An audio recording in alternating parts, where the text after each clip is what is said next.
കഴിഞ്ഞ ദിവസം ഒരു സിനിമ കാണാൻ പോയി. ഭാവനയും റഹ്മാനും അഭിനയിച്ച ഒരു സിനിമയാണ്. അപ്പോൾ യാതൊരു മുൻധാരണയുമില്ലാതെ വളരെ കാലത്തിന് ശേഷം ഭാവനയെ ഒന്ന് കാണാം എന്ന് വിചാരിച്ച് പോയതാണ്. നെടുമങ്ങാട് സൂര്യ തിയേറ്ററിലാണ് പോയത്. എന്നെ അത്ഭുതപ്പെടുത്തിക്കൊണ്ട് 6 മണിക്കുള്ള ഷോ ഫുള്ളായി. അപ്പം ഞാൻ വിചാരിച്ചു ഈ സിനിമയായിട്ടൊക്കെ ബന്ധമുള്ളത് കൊണ്ടായിരിക്കും. ആൾക്കാർക്ക് സിനിമയോടുള്ള താല്പര്യമാണോ, അതോ ഭാവനയോട് ദിലീപിനോടുള്ള എതിർപ്പാണോ, അതോ ഭാവനയോടുള്ള ഇഷ്ടമാണോ, എന്ത് കാരണമാണെന്നറിയത്തില്ല. ഞാൻ ആ സിനിമ ഒരു ഒന്നാം തരം എൻ്റർടൈൻമെൻറ്റാണ്. അതിലെ സബ്ജക്റ്റ് തന്നെ നമുക്ക് വളരെ ഇൻട്രസ്റ്റിംഗ് ആയിട്ട് തോന്നും. എന്ന് വെച്ചാൽ മരണാനന്തരം എന്ത് സംഭവിക്കുന്നു എന്നറിയാൻ, അല്ലെങ്കിൽ മരണത്തിന് ശേഷം സ്വതന്ത്രമാക്കാൻ പറ്റുന്ന ജീവിതം എങ്ങോട്ടാണ് പോകുന്നത് എന്ന് കഠിനോപനിഷത്തിൽ അതിനെക്കുറിച്ച് വളരെ വളരെ ക്ലിയറായിട്ട് പറയുന്നുണ്ട്. അതിൻ്റെ ഒരു സ്പർശമൊക്കെ ഇതിനകത്തുണ്ട്. അതുപോട്ടെ. അപ്പം ആ സിനിമയിൽ നമ്മൾ മനസ്സിലാക്കേണ്ട ഒരു സത്യം, ഒരാൾ ശാസ്ത്രജ്ഞന്മാരായിട്ടുള്ള എല്ലാ ശാസ്ത്രം പഠിക്കുന്നവരെ കൊലപ്പെടുത്തിയിട്ട് അവരുടെ ആത്മാവിനെ പിന്തുടരുന്നതായിട്ടാണ് സബ്ജക്റ്റിൻ്റെ ഒരു കണ്ടന്റ് എന്ന് പറയുന്നത്. എന്താണ് എന്നുള്ളത് കണ്ടെത്താൻ ശ്രമിക്കുന്നതാണ്. അത് ഇന്നത്തെ കാലഘട്ടത്തിലൂടെ പറഞ്ഞിരിക്കുന്ന കഥയാണ്. ഒന്നാം തരം കഥയാണ്. നമ്മളെല്ലാം ഒന്ന് കാണേണ്ട കഥയാണത്. കാരണം നമ്മൾ മനസ്സിലാക്കേണ്ട ഒരുപാട് കാര്യങ്ങൾ അതിനകത്ത് തന്നെ ഉണ്ട്. ഞാനിത് പറഞ്ഞു വന്നതിൻ്റെ ഒരു കാരണം, ആ സിനിമ കണ്ടിട്ട് എൻ്റെ മനസ്സിൽ അതിങ്ങനെ കിടന്നു. നല്ല സിനിമയാണ്. ഇന്നൊരാൾ എന്നെ വിളിച്ചിട്ട് ചോദിച്ചു, സ്വാമി അങ്ങനെ ഒരു സിനിമ കണ്ടു സ്വാമി, അതിനകത്ത് ഞാൻ ജീവിച്ചിരിക്കുമ്പോൾ തന്നെ എനിക്ക് എൻ്റെ മരണം, ഞാൻ ഈ ഭൂമിയിൽ നിന്ന് ഉയർന്ന് മേഘങ്ങൾക്കിടയിലെ മറ്റു സ്ഥലത്തേക്ക് പോവുകയും ഒരുപാട് അതിമനോഹരമായൊരു ഭൂമിയിലെ ശലഭങ്ങൾക്കിടയിൽ എന്നെ കാണുകയൊക്കെ ചെയ്യുന്നു. അപ്പം ഞാൻ ചോദിച്ചു, താങ്കൾ ലഹരി പദാർത്ഥങ്ങൾ വല്ലതും ഉപയോഗിക്കുന്ന ആളാണോ? അല്ല സ്വാമി. പിന്നെ താങ്കൾക്ക് എന്തുകൊണ്ടാണ്? താങ്കൾ ഓജോ ബോർഡ് കളിക്കുമോ? ഇല്ല സ്വാമി. പിന്നെ താങ്കൾ എന്ത് ചെയ്യുന്നു? ഞാൻ മെഡിസിൻ പഠിക്കുന്ന കുട്ടിയാണ്. ആ പടം നിങ്ങളെ സ്വാധീനിച്ചല്ലേ? സ്വാധീനിച്ചിട്ടുണ്ട്. പക്ഷേ ഞാനെപ്പോഴും ചിന്തിക്കുന്ന ചില കാര്യങ്ങൾ ആ സിനിമയിലുണ്ട്. ഞാൻ പറയും, നിങ്ങളുടെ ജീവിതവും ആ സിനിമയായിട്ട് നിങ്ങൾ ചേർത്ത് വയ്ക്കരുത്. നിങ്ങളെ മരണാനന്തര ജീവിതത്തെക്കുറിച്ചുള്ള പുസ്തകങ്ങൾ വായിച്ചു. അപ്പം പുള്ളി മരണാനന്തര ജീവിതത്തെക്കുറിച്ചുള്ള കുറേ ഇംഗ്ലീഷ് പുസ്തകങ്ങൾ വായിച്ചു. ഞാൻ വായിക്കാത്തത് കൊണ്ടും എനിക്കതിനെക്കുറിച്ച് ബോധമില്ലാത്തത് കൊണ്ട് ഞാനത് പറയുന്നില്ല. പക്ഷെ ഒരു കാര്യം എനിക്ക് മനസ്സിലായി, ഇദ്ദേഹത്തിൻ്റെ ഈ പോക്ക് വളരെ അപകടകരമാണ്. ഞാൻ നിങ്ങൾക്ക് കുറച്ച് കഴിഞ്ഞാൽ എപ്പോഴെങ്കിലും ജീവിതത്തിനോട് വിരക്തി സംഭവിച്ചിട്ടുണ്ടോ? ഇല്ല. താങ്കൾ പ്രണയിച്ചിരുന്ന കുട്ടിയെ ഉപേക്ഷിച്ചില്ലേ? അത് അവൾ ഉപേക്ഷിച്ച് പോയി. എന്തുകൊണ്ടാണ് ഉപേക്ഷിച്ച് പോയത്? അപ്പോൾ പറഞ്ഞു അവിടെ പോയി. ഞാൻ പറഞ്ഞല്ല, നിങ്ങളുടെ ജീവിതം ഭൗതികമായിട്ടുള്ള, നിങ്ങൾ ഈ ഭൂമിയിൽ ജീവിക്കുമ്പോൾ ഭൗതികമായിട്ടുള്ള ചിന്തകളിൽ നിന്ന് നിങ്ങൾ വിട്ടിട്ട് നിങ്ങൾ ആത്മീയതയുമല്ലാതെ മറ്റൊരു ലോകത്തേക്ക്, ഒരു പ്രേത ലോകത്തേക്ക് നിങ്ങൾ സഞ്ചരിക്കണു. അപ്പോൾ നിങ്ങളെ ഉൾക്കൊള്ളാൻ പറ്റില്ല. നിങ്ങളുടെ സ്വഭാവത്തിലുണ്ടാകുന്ന മാറ്റം, നിങ്ങൾക്ക് പഠിക്കാൻ തുടങ്ങുമ്പോൾ നിങ്ങൾ നന്നായിട്ട്, നിങ്ങൾ മിടുക്കനായി പഠിക്കും. പക്ഷേ നിങ്ങളുടെ ബുദ്ധി വേറെ വഴിയിൽ സഞ്ചരിച്ചു കൊണ്ടിരിക്കുകയാണ്. നിങ്ങൾക്കൊരു മികച്ച ഡോക്ടറാവാൻ കഴിയില്ല. നിങ്ങളൊരു മനോരോഗിയായി തീരാനുള്ള സാധ്യത വളരെ കൂടുതലാണ്. അപ്പോൾ സ്വാമി ഒന്ന് കാണാൻ പറ്റൂ? നമ്മൾ കാണുകയൊക്കെ ചെയ്യാം. പക്ഷേ നിങ്ങൾ ഈ സിനിമയിലെ ആ ഒരു കഥാപാത്രമായിട്ട് നിങ്ങൾ അതിനകത്ത് നിങ്ങൾ നമ്മളൊരു കാണേണ്ട സിനിമയാണ്. നിങ്ങളതിലൊരു കഥാപാത്രമായി തീരാനുള്ള സാധ്യത വളരെ കൂടുതലാണ്. അതുകൊണ്ട് സുഹൃത്തെ, നിങ്ങൾ ഒരു കാര്യം തീരുമാനിക്കുക, നിങ്ങൾ ഇതിവിടെ വെച്ച് നിർത്തുക. നിങ്ങൾ ജീവിച്ചിരിക്കുന്നവരെ നിങ്ങൾ ജീവിക്കാൻ ശ്രമിക്കുക. ഈ ഭൂമിയിലെ നല്ല സത്കർമ്മങ്ങൾ ചെയ്തുകൊണ്ട് നല്ല കർമ്മങ്ങളുടെ യാത്ര ചെയ്യാൻ ശ്രമിക്കുക. ഭൗതികമായിട്ടുള്ള ചിന്തകൾ, നിങ്ങളെ ഉപേക്ഷിച്ച് പോയ പെൺകുട്ടി നിങ്ങളോടൊപ്പമുള്ള ഡോക്ടറായിരുന്നു? അല്ല. പിന്നെ എൻ്റെ കൂടെ സ്കൂളിൽ പഠിച്ചിരുന്ന പെൺകുട്ടിയാണ്. 6ാം ക്ലാസ് മുതൽ ഒരുമിച്ച് പഠിച്ചിരുന്ന കുട്ടി നിങ്ങൾ ഡോക്ടറായി കഴിഞ്ഞതിന് ശേഷം അവൾ മറ്റൊരിടത്ത് IT കമ്പനിയിൽ അങ്ങനെ ജോലി ചെയ്യുകയാണ്. നിങ്ങൾ ഒരുമിച്ച് യാത്ര ചെയ്തിട്ടുണ്ട്, നിങ്ങളെ പരസ്പരം അറിയാൻ ശ്രമിച്ചിട്ടുണ്ട്. അങ്ങനെയുള്ള ഒരു പെൺകുട്ടി നിങ്ങളെ ഇട്ടിട്ട് പോകണമെങ്കിൽ നിങ്ങൾ മാനസികമായി വളരെ തകർന്നിരിക്കുന്ന ഒരവസ്ഥയിലാണ്. നിങ്ങൾ ആത്മഹത്യ ചെയ്യാനുള്ള സാധ്യത വളരെ കൂടുതലാണ്. നിങ്ങൾ ഒരിക്കലെങ്കിലും ഞരമ്പ് മുറിച്ച് അല്ലെങ്കിൽ മരണത്തെ പുൽകാൻ ശ്രമിച്ചിട്ടുള്ളതാണ്. നിങ്ങൾ ലഹരി പദാർത്ഥങ്ങൾ, ഈ കഞ്ചാവും ജലസും ഡ്രഗ്സും പിന്നെ ഇഞ്ചക്ഷനും ഒന്നും ഇല്ലെങ്കിൽ നിങ്ങൾ വേറൊരു അവസ്ഥയിലേക്ക് പോകും. ദൈവത്തെ ഓർത്ത്. നിങ്ങളുടെ വീട്ടിൽ ആരൊക്കെയുണ്ട്? അപ്പം അനിയനുണ്ട്. അനിയൻ എങ്ങനെയാണ്? അനിയൻ വളരെ സ്നേഹമാണ്. അനിയൻ നിങ്ങളുടെ അടുത്ത് എപ്പോഴെങ്കിലും നിങ്ങൾ ഒരുമിച്ച് സിനിമയ്ക്ക് പോകാറുണ്ടോ? ഉണ്ടായിരുന്നു. ഇപ്പം എന്താണ്? ഇപ്പം പോകാറില്ല. അപ്പോൾ അവൻ നിങ്ങളോട് സംസാരിക്കുന്നുണ്ടോ? ആ ചേട്ടൻ എന്നോട് സ്നേഹമില്ല എന്ന് പറയുന്നുണ്ട്. അപ്പം നിങ്ങൾ ഒറ്റപ്പെട്ടു പോവുകയാണ്. നിങ്ങളുടെ അമ്മ നിങ്ങളെ ഓർത്ത് വിഷമിക്കുന്നുണ്ടല്ലോ. വിഷമമുണ്ട്. അതെന്താണ്? ഞാൻ മുറിയിൽ നിന്ന് പുറത്തിറങ്ങുന്നില്ല. അതുകൊണ്ടാണ് നിങ്ങളെന്താ പുറത്തിറങ്ങാത്തത്? നിങ്ങൾ ലഹരി പദാർത്ഥം ഉപയോഗിക്കാതിരിക്കുകയും നിങ്ങൾ മുറിയിൽ നിന്ന് പുറത്തിറങ്ങാതിരിക്കുകയും ചെയ്യുന്നു. നിങ്ങൾ പോകുന്നത്, നിങ്ങൾ നമ്മുടെ ഈ ലെയർ വിട്ടു പോവുകയാണ്. ഏതോ പ്രേതലോകത്തിലെ ഒരു പ്രേതാത്മാവിൻ്റെ പിടിയിൽ നിങ്ങൾ പെടാൻ പോവുകയാണ്. നിങ്ങളിത് വിശ്വസിക്കുകയോ ഇല്ലയോ? അതല്ലെങ്കിൽ സ്വാമി ഇവിടെ വന്നിരുന്ന അന്ധവിശ്വാസം വളർത്തി അന്ധതയൊക്കെ പറഞ്ഞു എൻ്റെ മനസ്സ് ഇങ്ങനെ പോവുകയാണ്. ഞാൻ ഒരുപാട് വിഷയങ്ങൾ കൈകാര്യം ചെയ്യുന്ന എന്നോട് പറയുന്നതാണ്. നമുക്ക് ഇതിനെക്കുറിച്ച് വലിയ ധാരണയൊന്നുമില്ല. പക്ഷേ ചില കാര്യങ്ങൾ ഞാൻ പറഞ്ഞു പോവുകയാണ്. അപ്പോൾ ആ ഡോക്ടറുടെ അവസ്ഥ എന്ന് പറഞ്ഞാൽ, അദ്ദേഹം പ്രണയിച്ചിരുന്ന പെൺകുട്ടി അദ്ദേഹത്തിനെ ഉപേക്ഷിച്ചു പോയി. പെൺകുട്ടികൾ അദ്ദേഹത്തോട് താല്പര്യം കാണിക്കണമെങ്കിലും അദ്ദേഹത്തിന് അവരോട് താല്പര്യം തോന്നുന്നില്ല. അമ്മകൾക്ക് ഉണ്ടാക്കി വയ്ക്കുന്ന ഭക്ഷണം കഴിച്ചുകൊണ്ടിരുന്ന മകൻ ആ ഭക്ഷണം കഴിക്കുന്നില്ല. അനിയനോട് ഇഷ്ടമുണ്ടായിരുന്ന ആൾ കഴിക്കുന്നില്ല. അച്ഛൻ അദ്ദേഹത്തോട് അധികം സംസാരിക്കാറില്ല. അച്ഛനോട് ഇപ്പോൾ അകലമുണ്ട് പുള്ളി വേറൊരു ലോകത്തിലേക്ക്, ഈ ഡോക്ടർ വേറൊരു തലത്തിലേക്ക് പോയിക്കൊണ്ടിരിക്കുകയാണ്. അപ്പോൾ എന്നെ കാണാൻ വെമ്പായത്തോട്ട് വരാമെന്ന് പറഞ്ഞു. ഞാൻ പറഞ്ഞു വേണ്ട, എനിക്കിതിനൊന്നും മറുപടി പറയാനില്ല. അല്ല, സ്വാമിയോട് കുറച്ചുകൂടെ ഇരിക്കാം. ഞാൻ പറഞ്ഞു വേണ്ട, എന്നെ കൂടെ അത്തരത്തിലാക്കിയെടുക്കാനോ? നിങ്ങൾ ഒരു മനോരോഗിയായി മാറിക്കൊണ്ടിരിക്കുകയാണ്. നിങ്ങൾ ചുറ്റുമുള്ള ലോകത്തെ മറന്നു പോവുകയാണ്. നിങ്ങൾ വളരെ സൂക്ഷിച്ചെങ്കിൽ വലിയ അത്ഭുതങ്ങൾ സംഭവിക്കും. അതുകൊണ്ട് അത്ഭുതങ്ങളല്ല, അപകടങ്ങൾ സംഭവിക്കും. നിങ്ങൾ കാറിൽ യാത്ര ചെയ്യുകയാണോ? ഇപ്പോഴെങ്ങനെയാണ് നിങ്ങൾക്ക് യാത്ര ചെയ്ത് നിങ്ങൾക്ക് തോന്നുന്ന വിനോദം എന്താണ്?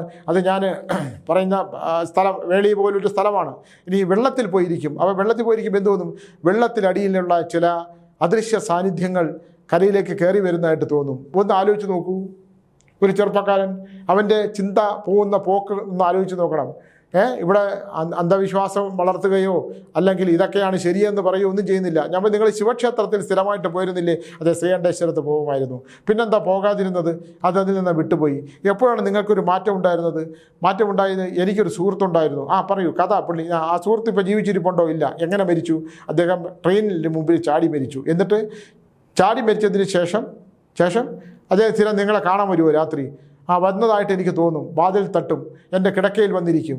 അപ്പോൾ നമ്മൾ ആൾ കൺട്രോൾ പോയി എന്ന് എനിക്ക് മനസ്സിലായി.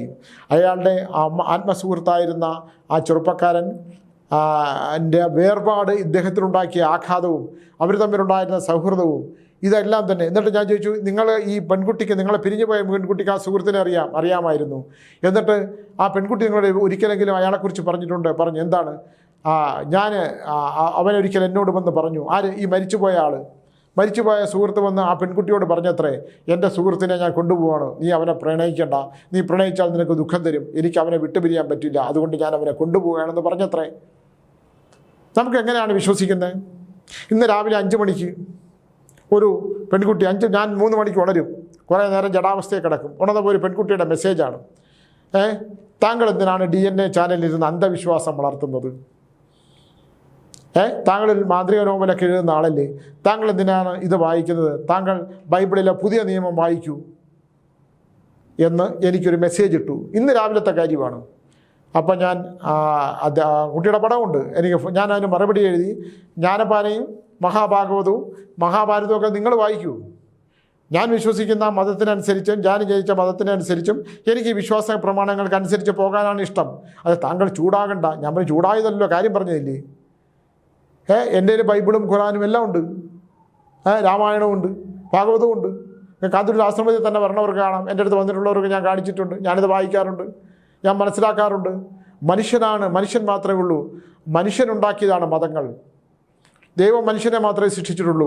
പ്രപഞ്ചത്തിലെ ജീവജാലങ്ങളെ സൃഷ്ടിച്ചിട്ടേ ഉള്ളൂ. ജനങ്ങൾക്കെല്ലാം പലതും കൊടുത്തിട്ടുണ്ട്. നമ്മൾ ഇതിനൊക്കെ തർക്കിക്കാൻ നിന്നാൽ ഒരുപാട് വിഷയങ്ങൾ വരും. ഇന്ന് രാവിലെ ഒരു പെൺകുട്ടി എഴുതിയതാണ്, ഒരിക്കലെങ്കിലും സ്വാമിയെ ഞാൻ കാണാൻ വരും. ഞാൻ പറഞ്ഞാൽ ശരി വരൂ എന്ന് പറഞ്ഞ്. അപ്പോൾ അത് ആ കുട്ടിയുടെ വിശ്വാസമാണ്. അദ്ദേഹത്തിൻ്റെ ആ ബൈബിളിലെ പുതിയ നിയമത്തെ മുറുകെ പിടിച്ചുകൊണ്ട് താങ്കൾ അതിനെക്കുറിച്ച് സംസാരിക്കുമെന്ന് പറയുമ്പം എനിക്ക് അതിനെക്കുറിച്ച് വിലയിരുത്തി പറയാനുള്ളത് അറിയത്തില്ലല്ലോ. ഇപ്പം ജ്ഞാനപാനയെക്കുറിച്ച് ചോദിച്ചാൽ അതിനകത്ത് ഒരു മനുഷ്യജന്മത്തെക്കുറിച്ചിട്ടുള്ള, ഒരു മനുഷ്യൻ എങ്ങനെ ജനിക്കണം, ജനിച്ചാൽ അവൻ എങ്ങനെ ആയിത്തീരണം, ഇങ്ങനെയൊക്കെ ആണെങ്കിൽ നീ ഇങ്ങനെയൊക്കെ ആയിത്തീരുമെന്ന് വളരെ വ്യക്തമായിട്ട് പൂന്താനം പറയുന്നുണ്ട്. മഹാഭാരതം നമ്മളെ പഠിപ്പിക്കുന്നത് എന്താണ്? നിങ്ങളെല്ലാം സഹോദരങ്ങളും ഒക്കെ ആയിട്ട് ഇരുന്നിട്ട് പരസ്പരം യുദ്ധം ചെയ്ത് അവസാനം എല്ലാവർക്കും രാജ്യമൊക്കെ കിട്ടി ജീവിതം മടുത്ത് എല്ലാവരും മരിക്കാനായിട്ട് പോവുകയാണ്. അപ്പോൾ എന്തിനാണ് യുദ്ധം ചെയ്തത്? നമ്മൾ മനസ്സിലാക്കി തരുന്നത് എന്താണ്? ഇതൊന്നും നിൻ്റെ അല്ല, നീ ഇതെല്ലാം ഉപേക്ഷിച്ചേ പറ്റൂ, നിനക്കിതെല്ലാം മടുക്കും. ഭൗതികത കൂടി വരുമ്പോൾ നിനക്കിതെല്ലാം മടുപ്പ് തോന്നും. അതുകൊണ്ട് എല്ലാം ഉപേക്ഷിച്ച് എന്തിനാണ് സഹോദരങ്ങൾ അങ്ങോട്ടും ഇങ്ങോട്ടും എല്ലാം കൊന്നു വീഴ്ത്തിയത്? സിംഹാസനത്തിൽ ഒരേ കാലം ഇരുന്നു, കുടിച്ചു, ഭൗതിക സുഖങ്ങളിൽ ഭ്രമിച്ചു ഒക്കെ ജീവിച്ച രാജാക്കന്മാർക്ക് 3-4 തലമുറ കഴിഞ്ഞപ്പം എല്ലാം മടുത്ത് മരണം അന്വേഷിച്ച് പോവുക എല്ലാവരും. സ്വർഗത്ത് പോയി എന്നൊക്കെ പറയുന്നത് എനിക്ക് അതിനെക്കുറിച്ച് അറിഞ്ഞുകൂടാ. അത് ഋഷിമാരുടെ എങ്ങനെയാണോ എന്നുള്ളത് അതിനകത്ത് എഴുതിയിട്ടുണ്ട്. ഇപ്പോൾ രാമായണം എടുത്താൽ, രാമായണം ഏത് മഹായുദ്ധങ്ങൾക്ക് പുറകിലും ഒരു സ്ത്രീ ഉണ്ടെന്ന് പറയും. രാമായണം എടുത്താൽ സീതയുണ്ട്, മഹാഭാരതം എടുത്താലില്ലേ പാഞ്ചാലി ഇല്ലേ, ഒരു സ്ത്രീയുടെ ദുഃഖം. ഒരു സ്ത്രീ, അതിൻ്റെ കാരണക്കാരൊരു സ്ത്രീ ആയിരിക്കും. ഒരാളുടെ ജീവിതം തകരണമെങ്കിൽ ഒരു സ്ത്രീയുടെ കാരണം ഉണ്ടാകും. ഒരു സ്ത്രീ എന്ന് പറയുന്നത് എന്താണെന്നുള്ളത് നമ്മൾ എല്ലാ പുരാണ ഇതിഹാസങ്ങളിലും നമ്മളിങ്ങോട്ട് എടുത്തു കഴിഞ്ഞാൽ അതിനകത്ത് പറഞ്ഞിട്ടുണ്ട്. സ്ത്രീയെക്കുറിച്ചുള്ള നല്ല ഡെഫിനിഷൻ എന്ന് വെച്ചാൽ സ്ത്രീകൾ മോശമെന്നല്ല. നാളെ ഇപ്പോൾ സ്ത്രീകളെല്ലാം മോശമെന്ന് പറഞ്ഞ് എൻ്റെ ഇതിനെ താഴെ വന്ന് കുറേ എന്നെ ചീത്ത പറഞ്ഞിട്ട് കാര്യമില്ല. നമ്മൾ എടുത്തു നോക്കും ചരിത്രത്തിൻ്റെ പുറകിലോട്ട്. അപ്പോൾ ഇദ്ദേഹത്തിൻ്റെ ഒരു പ്രശ്നം, ഞാനിത് പറഞ്ഞു കഴിഞ്ഞപ്പോൾ പുള്ളി വീണ്ടും വിളിച്ചിട്ട് പുള്ളി പറയുന്നത്, എനിക്ക് മറ്റേ പെൺകുട്ടി ഇനി എനിക്ക് തിരിച്ചു വരുമോ? ഞാൻ പറഞ്ഞു എനിക്ക് അറിഞ്ഞൂടാ. ഇദ്ദേഹം ഒരു ശല്യമാവുന്ന ഒരു അവസ്ഥയിലേക്കായി. പുള്ളിയുടെ ചോദ്യങ്ങളൊക്കെ തന്നെയാണ്, മരണപ്പെട്ട ആൾ എന്നെ കൊണ്ടുപോകുന്നതിന് പകരം എന്നെ ഇങ്ങനെ കൊണ്ടുപോകുമെന്ന് പറഞ്ഞു. എന്നെ കൊണ്ടുപോകുന്നതിന് പകരം ആ പെൺകുട്ടിയെ കൊണ്ടുപോകും. ഞാൻ പറഞ്ഞു അതെനിക്കറിയാൻ വയ്യ. ഞാൻ പറഞ്ഞു നിങ്ങളാദ്യം നിങ്ങളുടെ മനസ്സിനെ ശരിയാക്കൂ. നിങ്ങളുടെ സുഹൃത്ത് മരിച്ചു, നിങ്ങൾ 6ാം ക്ലാസ് മുതൽ പഠിച്ച പെൺകുട്ടിയെ നിങ്ങൾ പ്രണയിച്ചു, അയാൾ അപകടത്തിൽ മരിച്ചു. ഇപ്പോൾ നിങ്ങൾ പ്രേതലോകവുമായിട്ട് ബന്ധപ്പെട്ട നമ്മുടെ മനസ്സിൻ്റെ സമതലകൾ തെറ്റിപ്പോകുന്ന വേറൊരു അവസ്ഥയിലേക്ക് പോയി നിങ്ങളുടെ മരണപ്പെട്ടു പോയ സുഹൃത്ത് നിങ്ങളെ കൂട്ടിക്കൊണ്ടുപോകാൻ വന്നിരിക്കുന്നു നിങ്ങൾ വിശ്വസിക്കുന്നു. നിങ്ങൾ അത്തരം സ്വഭാവവിശേഷതകൾ കൊണ്ട് തന്നെ നിങ്ങളെ സഹിക്കാൻ പറ്റാത്ത നിങ്ങളെ പ്രണയിച്ചിരുന്ന പെൺകുട്ടി നിങ്ങളെ ഉപേക്ഷിച്ച് പോയി. നിങ്ങളുടെ ഡോക്ടറല്ലേ? നിങ്ങൾ ശരീരം കീറിമുറിച്ച് പഠിക്കേണ്ടതില്ലേ? ശരീരത്തിൻ്റെ ശാസ്ത്രം അറിയേണ്ട ആളാണ് അല്ലേ? പ്രാണൻ സ്പന്ദിക്കുന്ന ഹൃദയത്തിനെ കീറിമുറിക്കേണ്ട ആളല്ലേ? അല്ലേ? ശരീരത്തിനെ കീറിമുറിച്ച് പഠിക്കേണ്ട ആളല്ലേ? അല്ല കോശങ്ങളെക്കുറിച്ച് പഠിക്കേണ്ടതില്ലേ? അല്ല രോഗങ്ങളെക്കുറിച്ച് പഠിക്കേണ്ടതില്ലേ? ബോധത്തെക്കുറിച്ച് പഠിക്കേണ്ടതില്ലേ? നിങ്ങൾ തന്നെ ഇങ്ങനെ തുടങ്ങിയാൽ എന്താണ് ലോകത്തിൻ്റെ ഒരു അവസ്ഥ? അപ്പോൾ അതിനൊന്നും പുള്ളിക്ക് മറുപടിയില്ല. പുള്ളിക്കാരുടെ സ്വാമിയുടെ തിരഞ്ഞെടുത്ത പ്രേതാനുഭവ കഥകൾ ഞാൻ വായിച്ചു. ഞാൻ പറഞ്ഞു ഇതൊക്കെ വായിച്ചിട്ടാണോ വിളിക്കണേ? അതെ. അതിനകത്ത് ഇന്ന കഥ ഞാൻ പറഞ്ഞു എൻ്റെ അടുത്ത് അതൊന്നും ചോദിക്കരുത്, ഞാൻ എഴുതി. ഇനിയിപ്പോൾ നിങ്ങളുടെ കഥയും കൂടെ ഞാൻ എഴുതേണ്ടി വരും. അപ്പോൾ പുള്ളി അടുത്ത ചോദ്യം, സ്വാമി എനിക്കൊന്ന് കണ്ടിട്ട് എനിക്ക് എൻ്റെ സുഹൃത്തിനെ കാണാൻ പറ്റുമോ? ഞാൻ പറഞ്ഞു എനിക്കറിഞ്ഞൂടാ. അല്ല താങ്കൾ പ്രേതങ്ങളെ കാണും എന്ന് ആരോണ്ട് പറഞ്ഞു? ഞാൻ ആര് പറഞ്ഞു? മനുഷ്യൻ്റെ എനിക്ക് പകുതി വട്ടാണെന്ന് ഞാൻ തന്നെ ചിലപ്പോൾ വിചാരിക്കും. നമ്മൾ ചിലതൊക്കെ കാണുമല്ലോ, നമുക്ക് തൊട്ടു നോക്കാൻ പറ്റാത്ത മേഘങ്ങളെ പോലുള്ളതാണ് ധൂമം. സാരി ഉടുത്ത് മുടി അഴിച്ചിട്ടും ചുറ്റി പാടിക്കിടക്കുന്നതല്ല പ്രേതലോകം എന്ന് പറയുന്നത്. അത് വേറൊരു ലെയറാണ്. ഒരാൾ മരണപ്പെടുന്നതിന് മുമ്പ് അയാൾക്കുണ്ടാകുന്ന ചില മുഖത്തെ ലക്ഷണങ്ങൾ അല്ലെങ്കിൽ അയാൾക്ക് ചുറ്റുമുള്ള ചില വിഷയങ്ങൾ നമുക്ക് മനസ്സിലാക്കാൻ പറ്റും. നമ്മുടെ കാര്യം പറയാൻ പറ്റും. നമ്മൾ അത്ഭുത മനുഷ്യനൊന്നുമില്ല, നമ്മൾ സാധാരണ മനുഷ്യനല്ലേ. എല്ലാ ദിവസവും ഇവിടെ രാവിലെ വന്നിരുന്ന് അല്ലെങ്കിൽ എല്ലാ ദിവസവും 7 മണിക്ക് നമ്മുടെ DNA ചാനലിലെ കാര്യങ്ങൾ വന്നിരുന്ന് ഇങ്ങനെ വാദോരാതെ സംസാരിക്കാൻ പറ്റുമോ? ഞാൻ എൻ്റെ അനുഭവങ്ങൾ പറയുന്നത് നമ്മുടെ അനുഭവങ്ങളാണ് ഞാൻ പറയുന്നത്. നമ്മുടെ ലോകത്ത്, നമ്മൾ ജീവിക്കുന്ന ലോകത്ത് ദൈവമുണ്ടോ ഇല്ലയോ, ഇല്ലെങ്കിൽ പ്രപഞ്ചശക്തി ഉണ്ടോ ഇല്ലയോ എന്നുള്ള ഒരുപാട് ചോദ്യങ്ങളും ഉത്തരങ്ങളൊക്കെ ഉള്ള ലോകത്ത് ഇങ്ങനെയൊക്കെ ചില കാര്യങ്ങൾ സംഭവിക്കുന്നുണ്ട്. ഇതൊക്കെ ഇതിൻ്റെ കൂടെ തന്നെ ഉണ്ട്. നിങ്ങളൊന്നും നേടുന്നില്ല എന്നുള്ളതും നേടിയതെല്ലാം തന്നെ മറ്റാരുടേതോ ആയിരുന്നു എന്നും, നിങ്ങൾ ഇന്ന് അനുഭവിക്കുന്നതെല്ലാം തന്നെ മറ്റാരുടേതോ ആയിരുന്നു എന്നും, അത് നിങ്ങൾ ഇന്ന് അനുഭവിക്കുന്നുവെന്നും, നാളെ ഇതെല്ലാം മറ്റു ആരുടെയെങ്കിലും ആകുമെന്നുള്ള യഥാർത്ഥ സത്യം നമ്മൾ തിരിച്ചറിഞ്ഞാൽ തീർന്നു.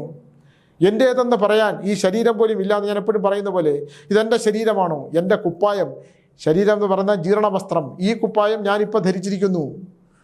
ഇത് അഴുക്ക് വെള്ളുമ്പം വീണ്ടും കഴുകിയിട്ട് വീണ്ടും ധരിക്കാം. ജന്മത്തിൽ വരുമ്പോൾ ഈ വീണ്ടും ധരിക്കുന്നതാണ്. ജന്മജന്മാന്തരങ്ങൾ മനുഷ്യൻ ജനിച്ചു വരും എന്നാണ് പറയുന്നത്. അവൻ്റെ കർമ്മങ്ങൾക്കനുസരിച്ച് ജനിച്ചു വരും. ആ പഴയ വസ്ത്രം അവൻ്റെ കർമ്മം അനുസരിച്ച് ഏത് പുതുവസ്ത്രമാണ്, പുതിയ വസ്ത്രം ധരിച്ചവൻ മറ്റൊന്നായി വരും. അങ്ങനെയൊക്കെയുള്ള ഒരുപാട് വിഷയങ്ങളുണ്ട്. അപ്പോൾ ഈ ഡോക്ടർ കൺഫ്യൂഷനായി. എന്നിട്ട് ഞാൻ ചോദിച്ചു, നിങ്ങൾ ആത്മഹത്യ ചെയ്യാനുള്ള ടെൻഡൻസി ഉണ്ടാകുമോ? നിങ്ങളുടെ അനിയനും നിങ്ങളുടെ അമ്മയും നിങ്ങളുടെ അച്ഛനും ഒക്കെ ഒറ്റപ്പെട്ടു പോകൂലേ? ഞാനൊരു ധർമ്മസങ്കടത്തിലാണ് സ്വാമി. പിന്നെ ഞാനൊന്ന് ചോദിച്ചോട്ടെ, നമ്മൾ മരണം കഴിഞ്ഞാൽ എനിക്കിപ്പോൾ സ്വാമിയുടെ അടുത്ത് എത്തണമെന്ന് പറഞ്ഞാൽ എത്താൻ പറ്റുമോ? എനിക്ക് സത്യം പറഞ്ഞാൽ ഞാൻ ഇതൊക്കെ കേട്ട് നമുക്ക് ഭ്രാന്താവുമെന്നല്ല പറയേണ്ടത്. ഇതൊക്കെ എന്താണ് ഇതിനൊക്കെ മറുപടി പറയാൻ പറ്റുന്നത്? ഈ കാലഘട്ടത്തിൽ മെഡിക്കൽ സ്റ്റുഡൻ്റായിരുന്ന ആധുനിക ശാസ്ത്രം പഠിക്കുന്ന ഈ ചെറുപ്പക്കാരൊക്കെ ഇത്തരത്തിൽ ചിന്തിക്കാനും ഇത്തരത്തിൽ ഇംഗ്ലീഷ് സിനിമകളും പുസ്തകങ്ങളും ഒക്കെ വായിച്ച് അതിൻ്റെ വേറൊരു തലത്തിലൂടെ ഈ വെസ്റ്റേൺ കൺട്രീസിലൊക്കെ ഇതുപോലുള്ള ഒരുപാട് പ്രേതാനുഭവ സംഭവങ്ങൾ വായിക്കുന്നുണ്ട്. ഒരുപാട് വിഷയങ്ങളുണ്ട്, അതൊന്നും ഇല്ലാന്നൊന്നും ഞാൻ പറയില്ല. ഇതൊന്നും അന്ധവിശ്വാസത്തോടെ സ്വാമി വന്നിരുന്ന് ഇന്ന് രാവിലെ പെൺകുട്ടി പറഞ്ഞ പോലെ സ്വാമി വന്നിരുന്ന് അന്ധവിശ്വാസം പടർത്തുന്നതല്ല. നമുക്കറിയാത്ത ഒരുപാട് വിഷയങ്ങൾ, ഒരുപാട് സത്യങ്ങൾ, നമുക്ക് തിരിച്ചറിയാൻ കഴിയാത്തതായിട്ടുള്ള ഒരുപാട് കാര്യങ്ങൾ ഈ പ്രപഞ്ചത്തിലുണ്ട്. ഇതിനൊന്നും വ്യക്തമായ ഒരു ഉത്തരം കൊടുക്കാൻ നമ്മളെ കൊണ്ട് കഴിയില്ല. അപ്പം ഞാനത് ഡോക്ടറെ ഇന്ന് പിന്തിരിപ്പിക്കാൻ ശ്രമിച്ചു. പക്ഷേ എൻ്റെ ഒരു നിഗമനം അനുസരിച്ച് അത് എത്ര കാലം, ഒരു 6 മാസം കഴിയുമ്പോൾ ഇദ്ദേഹത്തിൻ്റെ ഞാൻ പറഞ്ഞു, എന്നെ നിങ്ങൾ ഏപ്രിൽ 14 കഴിഞ്ഞ് വിളിക്കാൻ പറഞ്ഞു. ഈ ഏപ്രിൽ 14 ആകുമ്പോൾ ഒരു സംക്രമണമാണ്, വിഷു സംക്രമണം കഴിയുമ്പോഴത്തേക്ക് എന്നെ ഒന്ന് വിളിക്കൂ. അപ്പം ഞാൻ നേരിട്ട് വരാം സ്വാമി, വേണ്ട നിങ്ങളെന്നെ വിളിച്ചാൽ മതി. കാരണം വന്നു കഴിഞ്ഞാൽ ഇദ്ദേഹത്തിൻ്റെ ചോദ്യങ്ങൾക്ക് ഉത്തരം പറയാനുള്ള ഊർജ്ജം എൻ്റെ കയ്യിൽ ഇല്ലാത്തതുകൊണ്ട് ഞാൻ വേണ്ടാന്ന് പറഞ്ഞു. നെഗറ്റീവ് എനർജികളൊക്കെ ഉണ്ട് ചില വീടുകൾ എടുക്കുന്നത്. ചില ഒരാളെന്നെ ഇന്ന് നടന്ന മറ്റൊരു സംഭവമാണോ, വീട് മേടിച്ചു. ഞാനെപ്പോഴും പറയും, നിങ്ങൾ ഒരാൾ വെച്ചിട്ട വീട് നിങ്ങൾ മേടിക്കരുത്. ഒരു സ്ഥലം നമ്മൾ മേടിക്കണമെങ്കിൽ ആ വീട് നമുക്ക് ഉത്തമമായ കാര്യങ്ങളാണോ, നല്ലവണ്ണം ബിസിനസ് ചെയ്തുകൊണ്ടിരുന്ന ആളൊരു വീട് മേടിച്ചതോടുകൂടി സകല ബാധ്യതകൾ കയറി ബിസിനസ്സൊക്കെ തകർന്ന് ആരോഗ്യമൊക്കെ നഷ്ടപ്പെട്ട് മദ്യത്തിന് അടിമയായി. എങ്ങനെ രക്ഷപ്പെടുത്താനാണ് കഴിയണ? എങ്ങനെയാണ് രക്ഷപ്പെടുത്താൻ കഴിയുക? പരിഹാര ക്രിയകളുണ്ടോ എന്ന് ചോദിച്ചാൽ ആകെ ഉള്ളത് എന്താണ്? പിതൃദോഷങ്ങൾ തീർക്കുന്ന ധൂമാവതി ഹോമം ചെയ്ത് പിതൃക്കളെ ലയിപ്പിക്കുന്ന താന്ത്രിക കർമ്മമുണ്ട്. അതൊരു വിശ്വാസത്തിൻ്റെ ഭാഗമാണ്. അതുകൊണ്ടൊന്നും രക്ഷപ്പെടാൻ പറ്റില്ല. കടം കൊണ്ട് മൂടിക്കഴിഞ്ഞാൽ എങ്ങനെയാണ് അതിൽ നിന്ന് രക്ഷപ്പെടാൻ കഴിയുക? അതിന് പണം കിട്ടിയേ പറ്റൂ. കടം വരുന്നതിന് മുമ്പ് തന്നെ ഇത് ബാധ്യതയാകുമോ?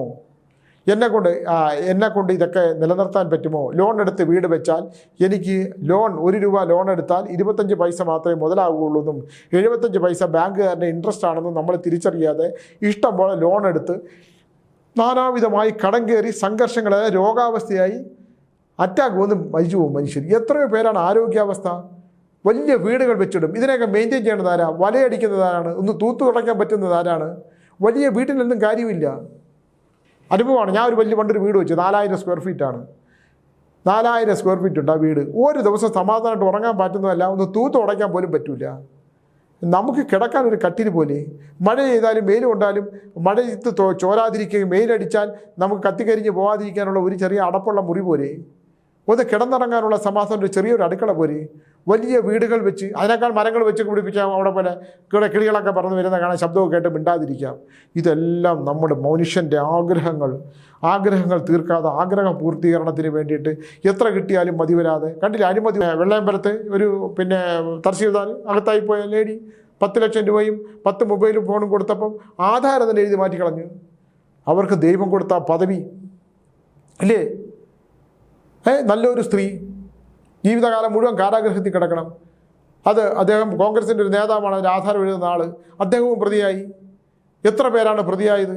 ദൈവം എന്ന് പറയുന്നത് എവിടെങ്കിലും ഒരാളൊരു കൊലപാതകം ചെയ്താൽ ഒരു രോമമെങ്കിലും അവിടെ ബാക്കിയിട്ടിട്ട് പോകും. ദൈവം എടുപ്പിക്കും അവിടെ. അതേപോലെ ഉള്ള നല്ല കാര്യങ്ങളും നല്ല സൗഭാഗ്യങ്ങളും ഒക്കെ ഉണ്ടായിരുന്നതൊക്കെ. അപ്പോൾ ഞാനിന്ന് 2-3 വട്ടം ആ വാർത്ത ഇന്ന് വായിച്ചു. രജിസ്ട്രാറായിരുന്ന ഒരു സ്ത്രീയാണ്. ഉദാഹരണം, നമ്മുടെ ഒരു പ്രമാണം ചെയ്യുമ്പോൾ അവിടെ ആധാർ രേഖകൾ കംപ്ലീറ്റും വേറെ ഉണ്ടാക്കി അമേരിക്കയിലായിരുന്ന സ്ത്രീയുടെ സ്വത്തുക്കൾ മുഴുവൻ മറ്റൊരാളുടെ പേരിലേക്ക് പകർത്തി കൊടുത്തപ്പോൾ അവരൊരിക്കലും വരില്ല എന്ന് വിചാരിക്കുന്ന ആളാണ്. അങ്ങനെ വിചാരിക്കാൻ പറ്റൂ? നമ്മളൊരാളെ കൊന്നു, ജീവിതത്തിൽ ഒരിക്കലും അത് പുറത്തു വരികയില്ല എന്ന് പറയാൻ പറ്റൂ? അതുകൊണ്ട് ദൈവം ആ കാലത്തിൻ്റെ കണക്ക് പുസ്തകത്തിൽ എങ്ങനെ എഴുതും? ഇതിങ്ങനെയാണ്. എനിക്ക് ആ സ്ത്രീയെ കണ്ടിട്ട് കഷ്ടം തോന്നി. കാരണം കാണാനൊക്കെ നല്ല സ്ത്രീയാണ്. അവർക്ക് ഭാര്യയും ഭർത്താവും മക്കളും ഒക്കെ കാണില്ലേ? എത്ര കാലം കാരാഗൃഹത്തിൽ കിടക്കണം? പിന്നെ പേപ്പറും മീഡിയകളും മുഴുവൻ കവർ ചെയ്തില്ലേ? 10 മൊബൈൽ ഫോൺ എന്തിനാണ്?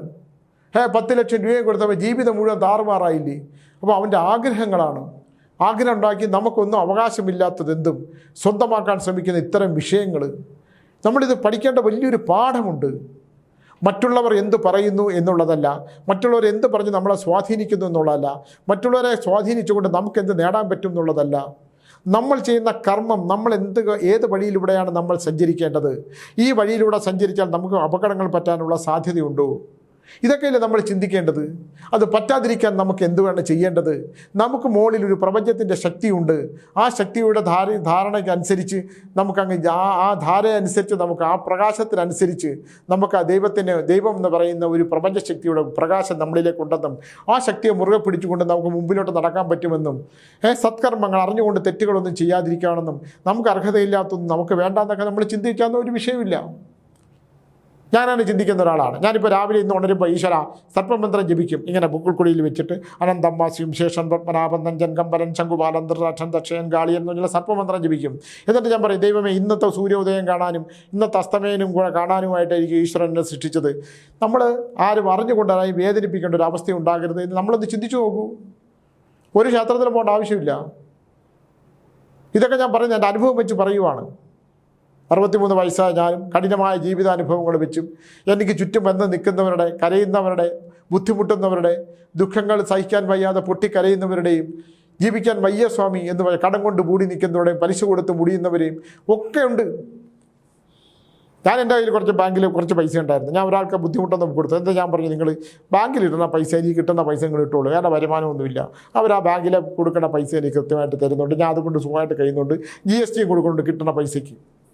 അത്യാവശ്യം സിനിമകളൊക്കെ ഉള്ളതുകൊണ്ട് ഞാൻ കഴിഞ്ഞു പോകുന്നുണ്ട്. അഡ്വാൻസ് ഒക്കെ കിട്ടിയതുകൊണ്ട്. അതൊക്കെ എന്ത് സിനിമയാവുന്നതെന്ന് എനിക്ക് അറിഞ്ഞുകൂടാ. ഞാൻ പറഞ്ഞു എന്നുള്ളതേ ഉള്ളൂ.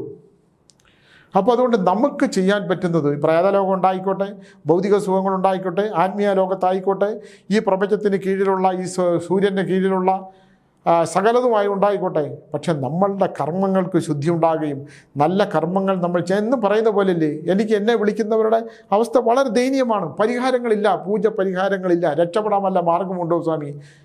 ഗ്രഹനില ജനിച്ച ഗ്രഹനില അനുസരിച്ച് പൂർവ്വജന്മ അനുസരിച്ച് ജനിക്കുന്ന ഗ്രഹനിലകളും ആ ഗ്രഹനില അനുസരിച്ച ജന്മ സമയവും നമ്മൾ അബദ്ധങ്ങളിൽ പോയി പെടാതെ ജീവിക്കാനുള്ള ഒരു ശ്രമം, ജീവിച്ച് തീർക്കാൻ ഭഗവാൻ തന്ന കാലം, നിനക്ക് ഈ ഭൗതികമായ ജീവിതത്തിൽ സുന്ദരമായ ഭൂമിയിൽ ജീവിക്കാനായിട്ടുള്ള എല്ലാ അവസരങ്ങളിലും നീ മനസ്സമാധാനവും ശാന്തിയും സന്തോഷത്തോടും നിനക്ക് ജീവിക്കാൻ കഴിയുമെങ്കിൽ, മറ്റുള്ളവനെ തകർക്കാൻ കഴിയാതെ മറ്റുള്ളവൻ്റെ പരദൂഷണവും ഒക്കെ പറഞ്ഞ് അവൻ്റെ നാശം കണ്ട് സന്തോഷിക്കാനിരിക്കാതെ, എനിക്ക് ദുഃഖം, ഞാനായിട്ടൊരാൾക്ക് ദോഷമുണ്ടാകാതിരിക്കാനും എനിക്ക് കഠിനമായ ദുഃഖങ്ങൾ തരാതെ എന്നെ നല്ല കർമ്മങ്ങളും നല്ല ചിന്തകളും തന്ന് നല്ല കർമ്മങ്ങൾ ചെയ്യാനുള്ള മനസ്സുണ്ടാക്കണമെന്ന് എനിക്കും എന്നെ സ്നേഹിക്കുന്നവർക്കും എൻ്റെ ശത്രുക്കൾക്ക് പോലും ദോഷമുണ്ടാകരുത് എന്ന് പ്രാർത്ഥിക്കുമ്പോഴാണ് നമുക്ക് നന്മയുണ്ടാകുന്നത്. അത് മതി, നിങ്ങളൊരു ക്ഷേത്രത്തിലും പോകണ്ട. അതുകൊണ്ട് ജീവിച്ചിരിക്കുമ്പോൾ മരണത്തെക്കുറിച്ച് ചിന്തിക്കുക, മരണാനന്തര ജീവിതത്തെക്കുറിച്ച് ചിന്തിക്കുക, മരിച്ചുപോയവനെ വരുത്തിക്കൊണ്ട് ഓരോ ബോർഡിലൂടെ അത്തരം കർമ്മങ്ങൾ ചെയ്യുക, ഭൗതികമായിട്ടുള്ള ഭ്രമങ്ങൾ ആത്മീയതയിൽ മുറുകെ പിടിച്ചുകൊണ്ട് ചെയ്യുക.